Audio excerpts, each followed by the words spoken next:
Hola a todos. Bueno, hoy estamos presentes aquí para poder empezar a desarrollar el cuarto teórico de operador en adicciones. Hoy vamos a hablar del terreno de las adicciones, ¿sí? Hoy vamos a hablar del campo fértil, por decirlo de alguna forma, caldo de cultivo, para que una persona proyecte una adicción futura a partir eh, de su infancia, de lo que se inculca, como dijimos en el teórico pasado, de parte de los padres en esa socialización primaria. Pero más allá de eso, podemos decir que hay personas que están eh, prácticamente ya en la panza de la mamá, rumbo a ese alumbramiento donde inevitablemente va a estar desamparado en esa socialización primaria que va a tratar de generarla de alguna forma en la calle, cuando no hay contención familiar, o de repente, si tiene un hogar disfuncional, va a tratar de absorber lo que un adulto les dice. Por lo tanto, no van a tener una infancia adecuada, propia de valores importantes que hagan al, eh, al individuo o a ese niño eh, una infancia feliz, que proponga, o por lo menos ya en su inconsciente, pueda ya empezar a proyectarse algo realmente interesante, constructivo eh, en el futuro. Bueno, por eso es tan importante hablar de ese terreno de las adicciones, ¿sí? Porque si hablamos de la droga como sustancia, o cualquier otra adicción, pero en este caso hablemos de la sustancia, eh, de la droga como sustancia, la droga por sí misma es un objeto por el cual, si no se accede al consumo, obviamente la posibilidad de poder llegar a generar una adicción obviamente que es nula, ¿sí? Sí sabemos, porque hay personas que tienen muy inculcado el hecho de intentar construir en el futuro, ya a partir de niño, cuando es adolescente, de construir en el futuro, o de repente de ver en el reflejo de sus padres y sus abuelos familias que están bien constituidas, o por lo menos familias que han luchado a través del trabajo para poder llegar a obtener cosas de buena, con buenos ideales, eh, con mucho esfuerzo, quizás con mucho menos estudio, con menos educación, porque no han podido en el pasado llegar a una educación tal, pero que sí realmente han tenido un espíritu de lucha envidiable. Bueno, ese reflejo de esfuerzo y de logros, también lo está viendo ese niño, ¿sí? También lo absorbe, ¿eh? Que se están haciendo las cosas, que eso es lo bueno, ¿sí? Entonces lo que va a proyectar en el futuro, seguramente, más allá de depresiones y de sinsabores que trae la vida, no va a ser realmente poder activar eh, un consumo de lo que sea en forma adictiva, porque sabe que eso lo va a destruir, sabe que ese no es el camino, porque ya hay inculcado, está inculcado estos modelos de espíritus de lucha, un contexto familiar donde se provee de lo que necesita ese niño a través de esos límites que se les va generando para que sepan que lograr algo tiene realmente necesita tener su esfuerzo. Al mismo tiempo que se le provee de cariño, de amor, ¿sí? Eh, Eso es muy, muy, muy importante, porque es la base prácticamente de cómo un ser humano necesita transitar esta vida. Si no hay una interacción en base a la solidaridad, a ser bondadoso y a ponerse en los zapatos del otro, como un otro de repente sufriente, y darle una mano, y obviamente como ser humano la persona fracasa. Fracasa como ser humano en el sentido de no poder dar una mano al otro en forma solidaria, pero también fracasa como ser humano cuando accede a cualquier tipo de adicciones, ¿sí? Porque al fin y al cabo lo que está promoviendo es una autodestrucción, ¿no? Entonces, esa autodestrucción obviamente eh, no reúne los requisitos que un ser humano debe tener para empezar en esa vida de aprendizaje continuo y donde van a haber sinsabores, empezar a intentar ser la mejor versión de sí mismo, ¿sí? Porque al fin y al cabo en la vida intentamos ser siempre mejores, ¿sí? Siempre es bueno apostar a ese desafío de ser mejor persona, ¿sí? Ser la mejor versión de nosotros mismos permanentemente. Eso es algo que necesitamos tener. Por lo tanto, muchas veces, y aquel que recae en las adicciones tiene la posibilidad de recuperarse, ¿sí? Recuerden que la adicción no hay una cura para la adicción, pero sí una recuperación. Por lo tanto, una vez que la persona empieza a recuperarse, empieza a tener esa mejor versión como persona, y lo siente también que es la mejor versión como persona. Siempre supervisado ante las tentaciones que pueda llegar a tener, pero si se inculcó lo que corresponde a esos valores que tanto estamos diciendo en las clases, cuando está en una comunidad terapéutica, donde se habla inclusive del amor responsable. Ya vamos a ir con comunidades terapéuticas estrictamente, pero donde se habla del amor responsable y de ese espíritu de solidaridad, y que realmente el amor mueve montañas, pero también la interacción con un otro, donde al otro no lo veo como un objeto de uso, sino que lo veo como una persona a la cual me tengo que interactuar, vincularme de la mejor manera. Eso es muy importante, porque edifica a la nueva persona que empieza a ser.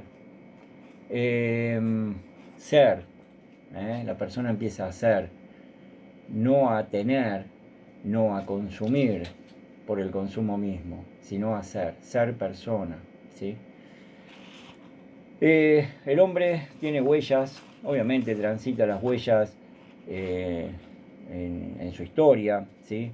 Cuando hablamos del terreno de las adicciones, hablamos de un contexto que tiene que ver con lo familiar y lo que se inculca en la familia, donde se va generando esa conciencia moral que, a decir de Sigmund Freud, bueno, tiene que ver con ese super yo, donde está ese entramado familiar, donde nos dicen lo que es bueno, lo que es malo.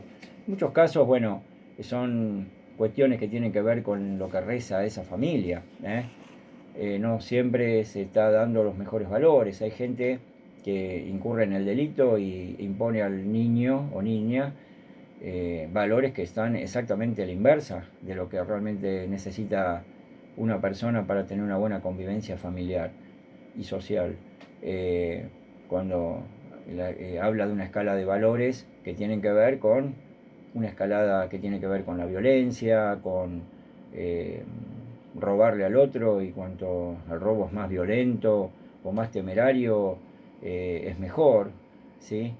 Y bueno, y muchas veces lo vemos inclusive gente por internet exhibiendo armas, ¿no? Como trofeos, pero porque hay inculcado realmente en esa socialización primaria un modelo que es exactamente inverso al que necesitamos que un ser humano tenga para tener una convivencia mucho mejor, y que no haya tal violencia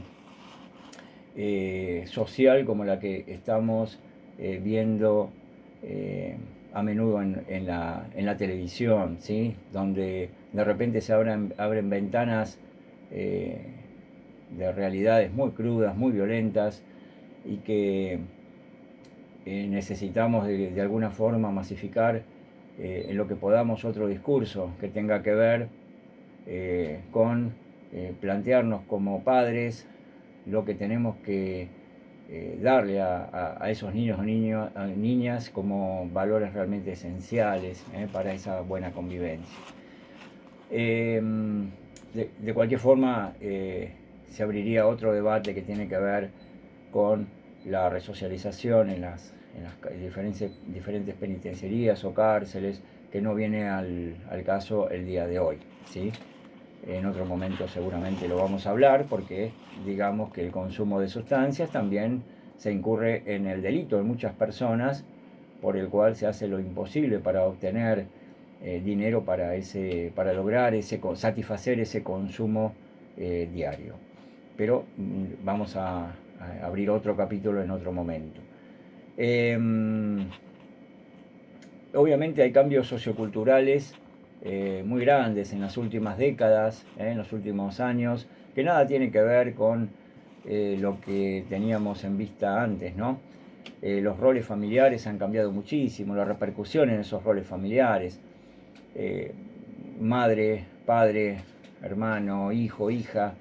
Bueno, no hay roles que sean estancos, ¿no? No hay compartimentos estancos de roles, sino que hoy en día un hijo o una hija también desafía la autoridad del padre o la madre. Hay mujeres, hombres y mujeres que se han desdibujado muchísimo en lo que es plantear desde el punto de vista del ámbito parental cómo manejarse con la autoridad de padre o madre. Prácticamente contención y límite están totalmente desdibujados. Uno tiene que ver con la realidad laboral, donde muchas veces hay padres que no están en el lugar para poder educar y necesitan que otras personas lo hagan. Por lo tanto, hay roles que están totalmente indefinidos. Roles más formales que reales en muchos casos, y que también es caldo de cultivo, o por lo menos se abona en ese terreno rumbo a esas adicciones, o por lo menos la posibilidad de que alguien que nazca de ese seno pueda llegar a tener alguna posibilidad de acceder a alguna adicción.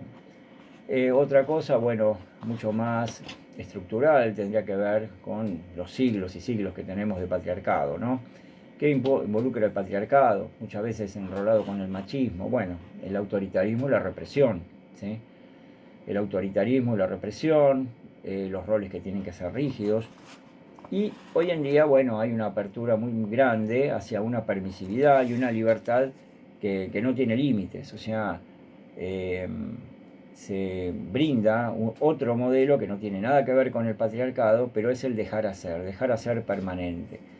El dejar hacer no es malo, tal como decía en grupos operativos Pichon Rivière, ¿no? El laissez-faire, que significa dejar hacer, que un grupo pueda dejar hacer y que salga todo lo creativo de ese grupo sin la intervención de un coordinador, o que el coordinador intervenga muy poco, que resuelva el propio grupo.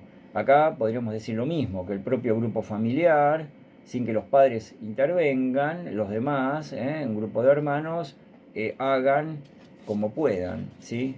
Pero realmente los resultados no son buenos. Se necesita, a cambio, y esto obviamente que no tiene nada que ver con un grupo operativo donde son gente adulta que ya tiene sus socializaciones hechas, sino que acá estamos hablando de la infancia, inclusive de la adolescencia, donde se necesita poner el punto, los límites, y que tengan realmente, que sepan realmente lo que es el sentido de la autoridad. Porque si hoy no van a darle bolilla en lo más mínimo a un padre que tiene que ser la autoridad, el que pone límites, a la madre que tiene que ofrecer la contención y que también tiene que operar con el no, el día de mañana obviamente ninguna autoridad va a ser respetada, desde un policía, más allá de la institución policial, que pueda llegar a decir cualquiera de ustedes, bueno, pero hay policías que son realmente malos o de gatillo fácil, lo que sea, pero vamos a hablar de la autoridad que ejerce de repente un policía, en el ideal del policía que tiene que estar al servicio de la comunidad. O un maestro, un docente, ¿sí? Habrán visto muchas veces personas que han escupido hasta al propio docente por una mala nota que ha sacado, y padres que vinieron y en lugar de decirle reprimir al no reprimir, porque está mal, pero en lugar de reprender al niño o niña diciendo cómo vas a hacer eso, no podés hacer eso al docente, van y le pegan al docente. O sea que fíjense en la falta de límites y cómo se tergiversaron tanto las cosas, ¿no? Cómo lo que tiene que ver con autoridad se generó prácticamente está totalmente devaluada, porque no estamos hablando de alguien con autoridad que impone o practica normas y pautas, como es un docente, por ejemplo, que no se le tenga que dar bolilla a esas pautas o a esas normas. Si hay pautas o normas, tienen que ver con una sociedad que tiene que funcionar como tal, ¿sí? Ahora, si yo no voy a darle bolilla a ninguna pauta, a ninguna norma, y voy a querer hacer lo que quiera, bueno, cada uno va a hacer lo que quiera, y bueno, va a haber una sociedad totalmente anárquica, ¿sí? Anárquica, y que cada cual va a manejar los valores que les inculcaron sus padres eh, en forma o autoritaria o en forma de estar de acuerdo con el delito o lo que sea, ¿sí? Entonces vamos a tener una sociedad realmente, un caldo de cultivo para una sociedad realmente violenta. Hay pautas y normas que se tienen que poner de manifiesto en el niño, de que se tienen que, no digo obedecer, tampoco la palabra obedecer es muy linda, pero sí tienen que reparar en ellas y en todo caso, por mediante el diálogo, poder llegar a eh, debatir cuestiones que de repente no se pueden llegar a estar de acuerdo, pero no con la violencia hacia las normas y las pautas porque sí. ¿Mm? Acá ustedes van teniendo un poco el terreno de lo que es el terreno social por el cual estamos transitando y por el cual es tan inflamable ese terreno social y tan proclive a que una persona, si necesita ir al consumo por el consumo mismo de una sustancia, realmente lo va a hacer. ¿Por qué? Porque no tiene cabos atados bajo ningún punto de vista. El todo se puede y lo quiero ya, sería un poco la frase, ¿no? Sacar de ese egocentrismo es muy importante, a ese sobre todo adolescente, porque el egocentrismo es muy malo, muy malo, hace que la persona se vea a sí misma como imponente, omnipotente, ¿sí? Este es un rasgo muy peculiar de la persona adicta, omnipotente, o sea, todo lo puede, se vuelve arrogante, se vuelve, el otro prácticamente no vale nada y tiene que estar digamos como al servicio mío, inclusive hasta en lo que digo o lo que hago. Eh, Hay una incapacidad total para la espera, ¿sí? Para la espera, no hay una capacidad de espera, una incapacidad para pensar, ¿sí? Recuerden que el acto de consumir, por ejemplo, es un acto que se realiza y punto, es acción pura, ¿eh? Esa acción pura y la necesita ya, ¿eh? Por lo tanto hay una incapacidad para pensar. Si van a pensar, pero que tiene una socialización primaria realizada erróneamente por los padres porque no estuvieron presentes o porque dejaron hacer lo que quieran o porque de repente le generaron valores inversos a lo que tiene que ver una convivencia social interesante, obviamente lo que van a pensar, lo único que pueden llegar a pensar es tengo que hacer esto y punto, ¿sí? No van a pensar y a reflexionar respecto del acto que van a tener. No hay, no existe eso. Sí existe cuando la persona se empieza a recuperar. Recuerden que la adicción, o lo no dicho, después empieza a decirse, ¿sí? Pero en el momento es solamente el consumo, arrasa todo lo que se pueda decir, ¿eh? Porque la única forma de expresión es el consumo. Y la incapacidad para elegir antes de actuar, como decíamos recién, elegir. ¿Está bien que haga esto? ¿Está mal? Bueno, el adicto obviamente que lo va a tomar como bueno, necesita, pero no habla respecto de que hay cosas que no tiene resueltas, por lo tanto necesitaría pensar para poder llegar a elegir correctamente y a poder decir, a poner blanco sobre negro, el costo-beneficio que implica drogarse, por ejemplo. los impulsos egoístas que tiene el joven van contrapuestos con las fuerzas del amor, ¿sí? Esto parece un cliché, pero es muy, muy importante. La fuerza del amor implica tener un sentido altruista de la vida, realizar, por ejemplo, donaciones a un determinado lugar, y me siento bien realizando esas donaciones porque sé que tal grupo de personas van a acceder a las mismas y se van a sentir bien. Me siento bien por el otro que se siente bien, ¿sí? Y no de repente tener el impulso egoísta, me quiero sentir bien a mí mismo, por eso eh, eh, genero mi adicción y lo demás no me interesa, porque lo único que me interesa es sentir placer yo mismo, y el otro, ¿qué me importa? ¿Sí? Eh, y lo único que le importa como interacción en muchos casos es la interacción tribal, entre comillas, porque se generan una especie de tribus, grupos de pertenencia por el cual todos están en ese mismo consumo, ¿no?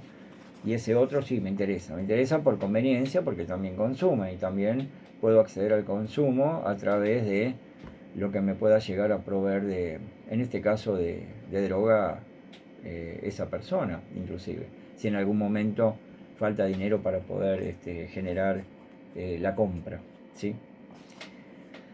Bueno, hay mucha pobreza de ideales humanistas. Cuando hablamos del altruismo hablamos de estos ideales humanistas. Muchos escasos diques morales, ¿no? Los diques morales son muy escasos, pero esto tiene que ver con esa conciencia moral que tanto hablamos. Si esa socialización se realiza medianamente bien, obviamente que los diques morales van a estar, y pese a los sinsabores y pese a quizás algún consumo experimental porque la persona se sintió mal y no pudo más y tuvo que consumir algo, seguramente eso va a ser transitorio. Pero aquel que tiene bien inculcado esa conciencia moral firme, en el sentido de saber lo que es bueno, lo que es malo, eh, no lo va a realizar así porque sí. En el terreno de las adicciones tenemos los modelos, acá hablamos del modelo familiar, hablamos de lo que tiene que ver con esa violencia social, pero la radio, la televisión, internet provee de un modelo que precisamente es muy consumista. Obviamente que todos van a intentar, a través de las publicidades diversas y a través de todo lo que se genera en estos ámbitos, la generación de dinero. Todo lo que pueda llegar a ser eh, viable para poder ganar dinero se va a ofrecer. Por eso existe el marketing, ¿sí? Porque a través del marketing se puede saber los gustos variados de las personas, dónde están las expectativas, por lo tanto después se van a generar inclusive programas en función de eso, publicidades o consumo de bebidas o lo que sea, en función de lo que la gente prefiere.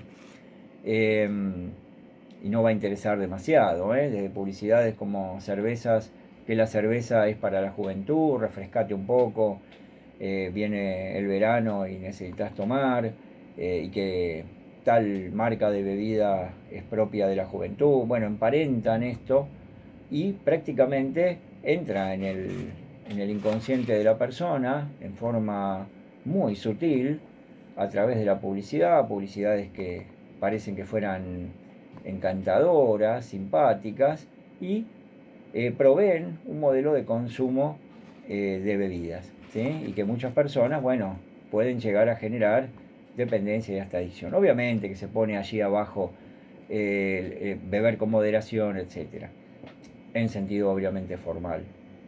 Después está en lo que se haya generado en esas socializaciones importantes, si la persona va a poder acceder a un consumo moderado o de repente, ya sea por un tema genético o por un tema que tiene que ver con lo irrefrenable del impulso devastador de consumir, va a tener una adicción futura. Lo que obviamente hay patrones culturales dominantes de la vida cotidiana que proveen esos modelos. Los jóvenes obviamente que tienen siempre la modalidad de la descarga a través del consumo muy variado y no de comunicarse, ¿sí? quizás en épocas anteriores, mucho antes, la época de los 70, los 60, bueno, había más comunicación entre unos y otros, quizás la juventud era, quizás algunos pensamientos más altruistas, o, o había personas que quizás tenían quizás más generosidad en esas juventudes, pero también a partir de esos modelos que provee la radio, la televisión y hoy en día internet, que llega a cualquier hogar en forma avasallante, eh, se instala, se instala muchísimo el individualismo. Ya el celular instala, es un producto totalmente para el consumo bien individual, ¿no? Más allá de que haya redes sociales, pero es un consumo individual. Hay una suerte de esclavitud eh, con respecto al celular, ¿sí? Algo que se llama nomofobia. Ya vamos a hablar también esto que tiene que ver con esa adicción al celular, y si no tengo el celular me vuelvo loco, ¿sí? Pero eso ya, volverse loco porque no accedo al celular, estamos hablando de una persona que ya está teniendo una dependencia al mismo, ¿sí? Bueno, fíjense en ustedes que el otro, como decíamos hoy, es un objeto para usar, un objeto para usar. Quiero usar al otro, eh, no me interesa demasiado comunicarme para lograr algo constructivo ni nada por el estilo. Hay personas que incurren en adicción y usan permanentemente en forma lógica al otro. Fíjense ustedes, hay un ejemplo que nos dice el autor Meyer, que es un joven de 19 años que incurrió en la drogadicción, un tercio de su vida siempre igual, cae al terapeuta y el terapeuta le dice, pero ¿te diste cuenta que un tercio de tu vida estuviste drogándote? Y entonces la persona, ¿qué le dice? Fíjense en ustedes, ¿no? Cómo acá entra a relucir esa socialización primaria que tanto hablamos. El muchacho le dice, pero ¿y qué querés que le haga? Vos no estás en el cuerpo mío y en mi mente para saber lo que implicaba, obviamente que en otras palabras lo decía el muchacho, abrir el picaporte y ver a mi papá totalmente violento, pegándole a mi madre, y también en algunos casos me pegaba a mí. Y pasaba un infierno a la vida, y que jamás a mí me decían qué es lo que tenía que hacer bajo ningún punto de vista. Y acá hablamos de una realidad totalmente cruda, ¿no? Una persona que incurrió en la droga por problemas realmente importantes resueltos en su infancia, que siempre había vivido así. Nadie se hizo cargo de esa persona, nadie la valoraba. Ahora el terapeuta sí estaba haciendo que la persona empezara a hablar sobre las circunstancias que lo habían llevado a esa adicción. La sociedad es netamente consumista, ¿sí? Esto ya lo sabemos, estamos en lo que es una sociedad de consumo, la oferta y demanda, una sociedad capitalista. Eh, un medio social que tiene infinitas ofertas, ¿sí? Infinitas ofertas, por el cual muchas personas quieren el mejor celular, el mejor auto, quieren tener más plata, eh, necesitan sentirse con cierto poder, como si el poder viniera nada más que por el dinero, que este es un grave error. El poder no viene solamente por el dinero, sino por sentirse bien. ¿Quién dijo que solamente con dinero se puede la persona sentir bien? Es algo que quedó, digamos, instalado, como una suerte de Dios material. Pero realmente, si lo pensamos de otra forma, espiritualmente estamos totalmente vacíos, ¿sí? Acá hay muchos hijos que terminan resentidos, arrogantes, por esos no que no se les dijo en su momento. Y adquieren precisamente muchos objetos externos, que son lo que estamos diciendo. Hay papás que tienen inclusive mucho dinero, que hasta le pueden proveer de autos 0 kilómetros, ¿eh?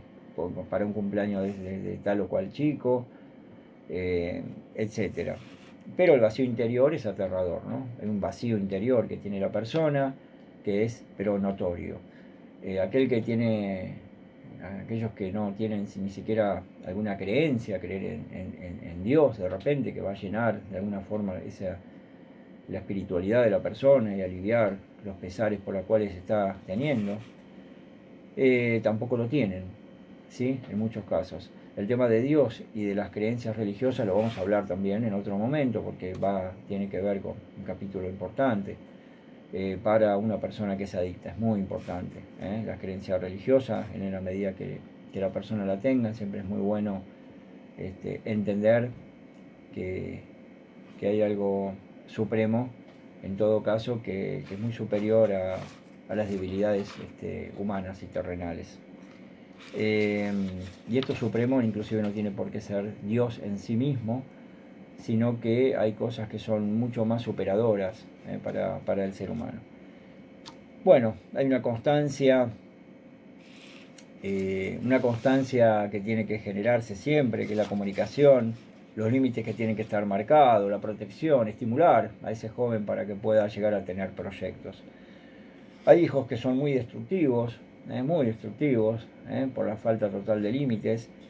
Fíjense ustedes que también el terapeuta ha tenido un ejemplo en su terapeuta Meyer de una madre que fue arrojada por las escaleras porque no llamó al hijo a las 2 a.m., 2 de la madrugada, que tenía que ir a una discoteca, y el hijo, con una ira enorme, agarró a la madre y la empujó de tal forma que la tiró por las escaleras. O sea, fíjense en hasta dónde pueden llegar a tener destrucción ese hijo. Pero si hace eso, ¿qué pasó en esa socialización primaria? No hay límite. Es un límite, es ilimitado lo que pueda llegar a producir, ¿sí? Esa persona. Y ya no estamos hablando de que ese hijo ha consumido drogas. No, simplemente todo lo puede. ¿Se entiende? Bueno, el dinero, el poder, el disfrute individual, el consumo ilimitado, forman parte de lo que tiene que ver con nuestra sociedad. Alcanzar rápido, muy rápido el placer a través de la sustancia, el consumo ya. ¿Sí? Eso va a adormecer al yo. Recuerden, pero en realidad, si vamos con Sigmund Freud, con sus tópicas, yo, super yo y ello, el yo es el consciente, el super yo es el preconsciente y el inconsciente es el ello. Bueno, la sustancia adormece a ese yo, que tiene que ver con el principio de la realidad, y hace que bajo el consumo se liberen las presiones culturales y de su representante máximo psíquico, que es el super yo, o sea, la conciencia moral. Abierta la moralidad, abierta la desinhibición, abierta lo que es lo inhibitorio, los frenos inhibitorios de esa persona, todo lo voy a poder realizar, ¿sí? Bajo el consumo de sustancia, la desinhibición obviamente es grande, ¿sí? Y no es, en realidad, ¿cuál sería la contraposición? Por ejemplo, el trabajo, ¿sí? El trabajo, que es una satisfacción indirecta, porque yo puedo tener placer, obtiene el placer aquel que se droga, por ejemplo, con una sustancia, o que juega y es un ludópata, pero es una satisfacción directa, que llega a tener una adicción a tal temática. Pero en el trabajo, por ejemplo, si yo trabajo de lo que quiero y disfruto, voy a tener una satisfacción indirecta, pero voy a tener un placer, pero me va a costar más, ¿no? No es inmediato. Y esto vamos con respecto a aquellos que generaron a través del trabajo, llegaron a tener cosas, a disfrutar de la vida, de mejor manera, porque siempre el trabajo es respetuoso de la legalidad cultural. Hay una legalidad cultural de la forma en que tenemos que vivir en cierta cultura. Y la conciencia moral nos restringe, o sea, todo no podemos hacer. Hay frenos inhibitorios y hay cosas que no las vamos a poder hacer. Inclusive el tema del incesto. El incesto es tabú y para la sociedad occidental obviamente es una aberración. No podemos hacer lo que sea, ¿sí? O sea que tenemos una moralidad, una sociedad que tiene pautas al cual hay que cumplir. Sigmund Freud, bueno, el ser humano siempre habló de que necesitó siempre calmantes para superar los traumas, los desengaños, las pérdidas que se provocan inevitablemente en la vida de una persona. Y siempre la ha suplido, o por lo menos hay formas de suplirla. Por un lado, nos decía Sigmund Freud, por actividades literarias, científicas, deportivas, artísticas o religiosas, ¿sí? Son formas de canalizar nuestras nuestros traumas, nuestros desengaños, pérdidas, frustraciones, ¿sí?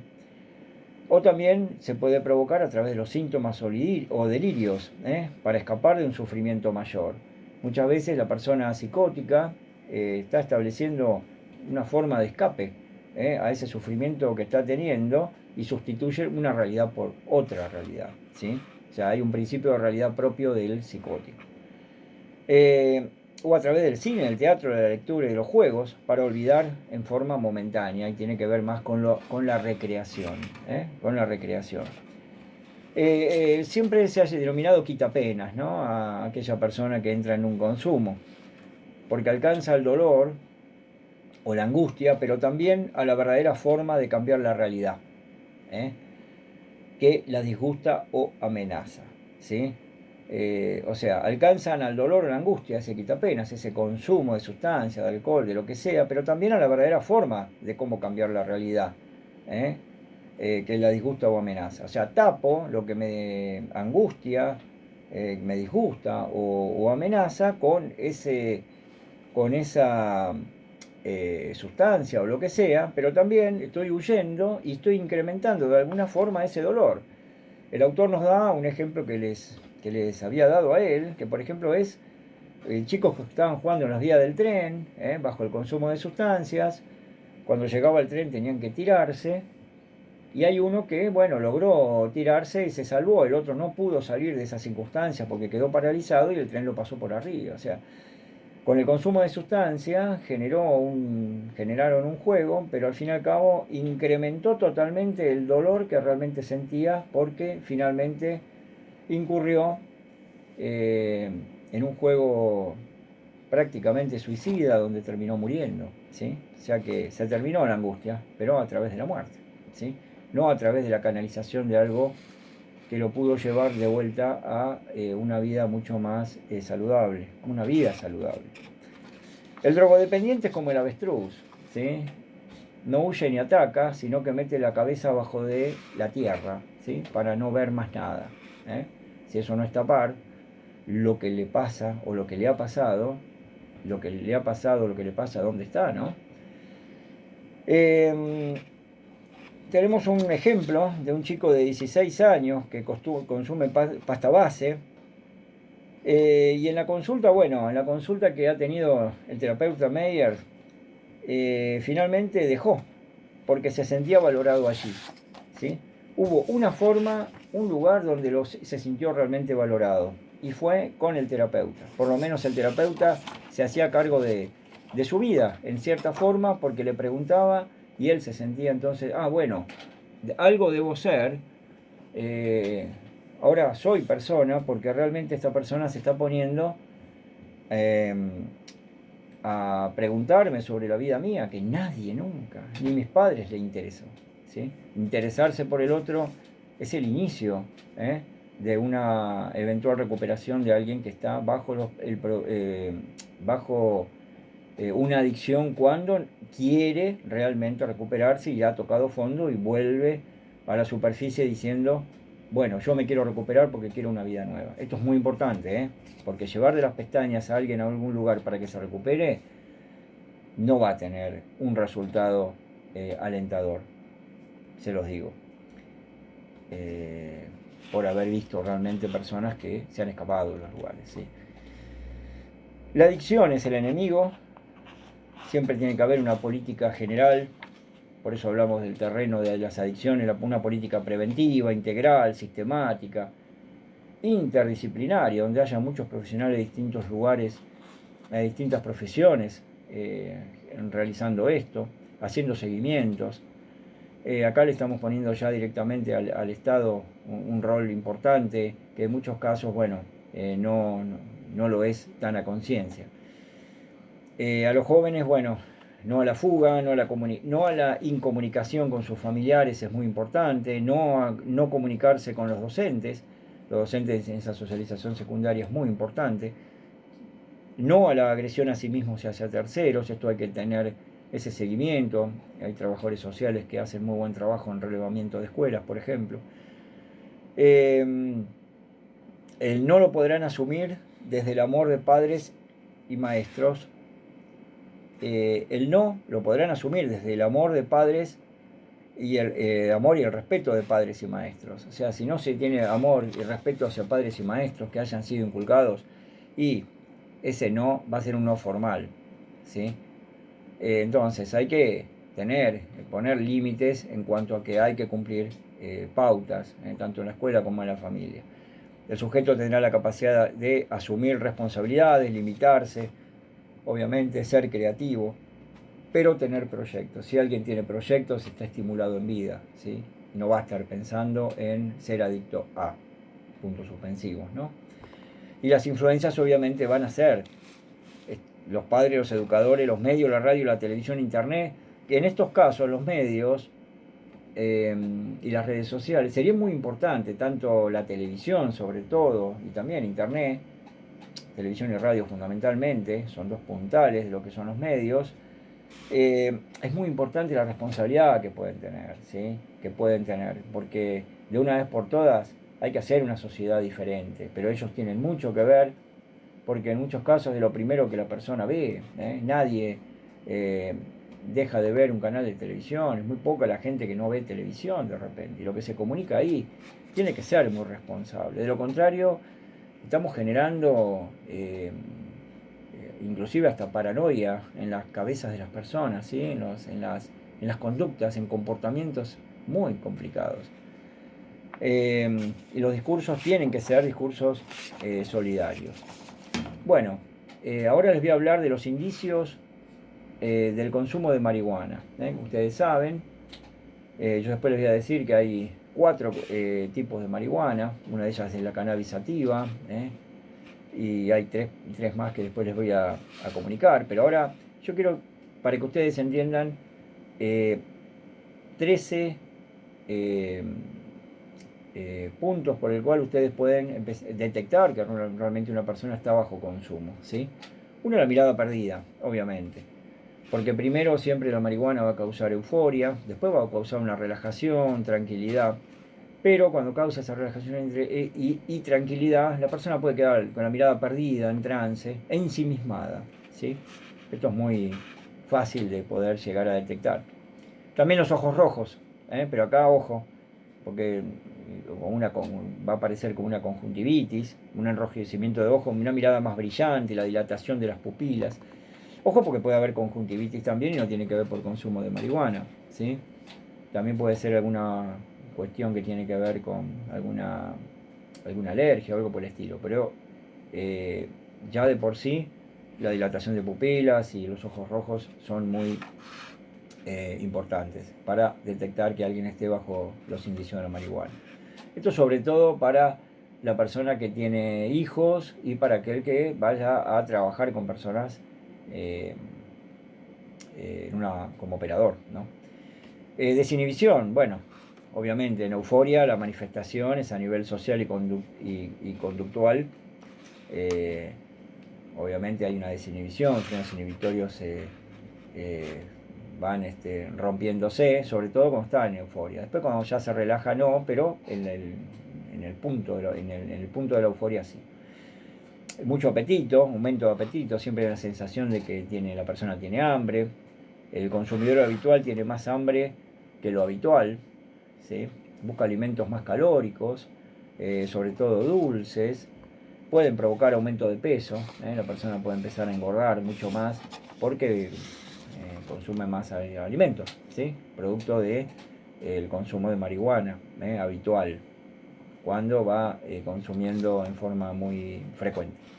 Concentración y memoria reciente, bueno, acá sí hay problemas. Efecto producido se produce pues, sobre todo cuando hay un consumo ya muy importante, a largo plazo. No recuerda los sucesos recientes, capaz que algo que sucedió en forma reciente, de minutos, y se olvidó de que hizo tal cosa. Esto no tiene que ver con Alzheimer, sino que la persona eso no se acuerda, pero porque se pierde repentinamente esa concentración.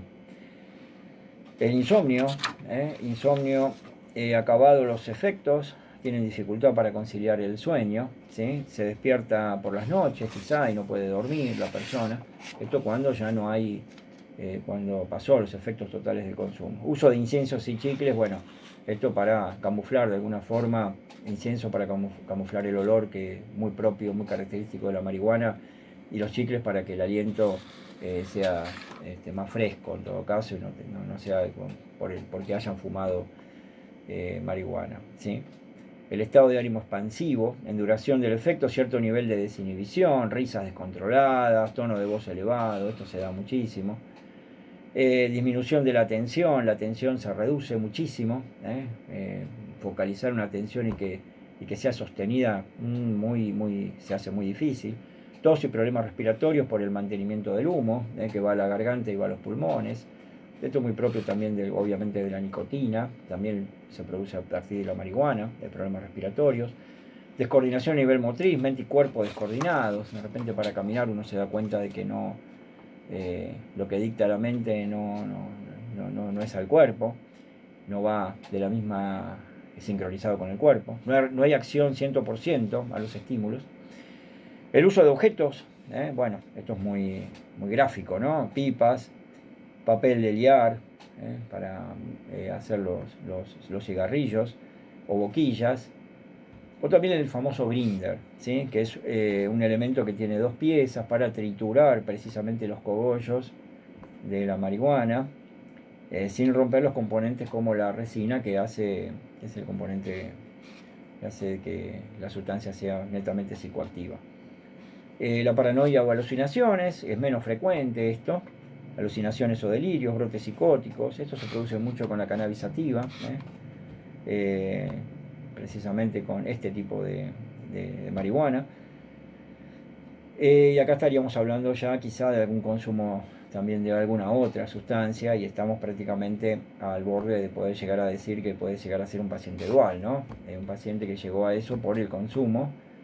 Un paciente dual es con consumo, puede ser una persona psicótica y aparece y lo potencia el consumo de marihuana, o por el consumo de marihuana se vuelve la persona psicótica, con alucinaciones, etc. Eso para que entiendan indicios para reconocer una persona que está bajo consumo de la marihuana.